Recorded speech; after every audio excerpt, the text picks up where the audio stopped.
नमस्कार मंडळी. आज आपण बनवणार आहोत झणझणीत आणि टेस्टी अंडा करी.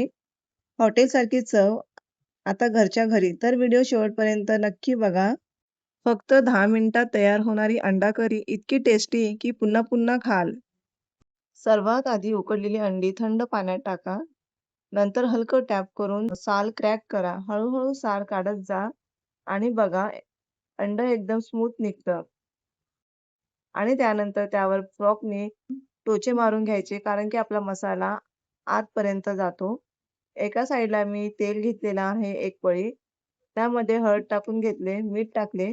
त्यानंतर आपण साल काढून घेतलेली अंडी त्यामध्ये टाकून फ्राय करून घ्यायची. गोल्डन सोनेरी कलर येईपर्यंत आपल्याला छान असे अंडे फ्राय करून घ्यायचे आहेत त्यामध्ये.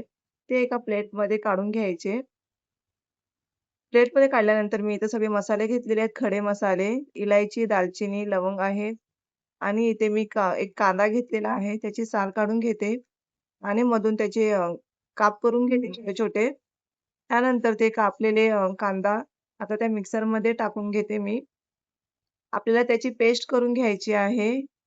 तर मी आता मिक्सरला लावून त्याची पेस्ट करून घेतली आहे. इथे तुम्ही बघू शकता आणि ते एका बाउलमध्ये काढून घेते. त्यानंतर मी एक टोमॅटो घेतले आहे.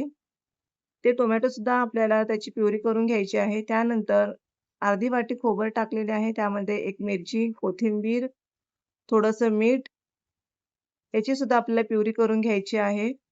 तर इथे मी प्युरी करून घेतलेली आहे. तर एका भांड्यामध्ये 1 चमचा तेल घेतले आहे. त्यामध्ये खडे मसाले टाकून घेतले आणि त्यानंतर आपण जी पेस्ट करून घेतली होती कांद्याची ते सुद्धा आपण टाकून घेतलेली आहे त्यामध्ये. त्याच्यानंतर आलं, लसूण आणि कोथिंबीरची पेस्ट सुद्धा मी त्यामध्ये टाकून घेतली. थोडं हलक्या हाताने परतून घेतलेली आहे आणि जे आपण टोमॅटो, कोथिंबीर आणि खोबरं याची पेस्ट करून घेतली होती ते सुद्धा त्यात टाकली.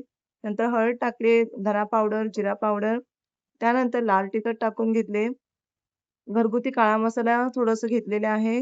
कांदा लसूण मसाला 1.5 चमचा घेतलेला आहे. ते आता मी पुन्हा एकदा छान असं परतून घेत आहे.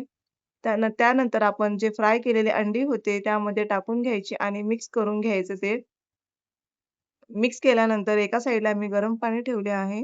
ते गरम पाणी आपल्याला त्यामध्ये मसाल्यामध्ये टाकून घ्यायचं आहे. आपल्याला जितकं पाणी लागेल आपल्या गरजेनुसार आपण त्यामध्ये पाणी कमी जास्त करू शकता. तर इथे बघा मी त्यानंतर कोथिंबीर टाकलेली आहे आणि पुन्हा एकदा त्याला मिक्स करून घेते मी. तर इथं बघू शकता आपली ग्रेव्ही किती छान तयार झालेली आहे.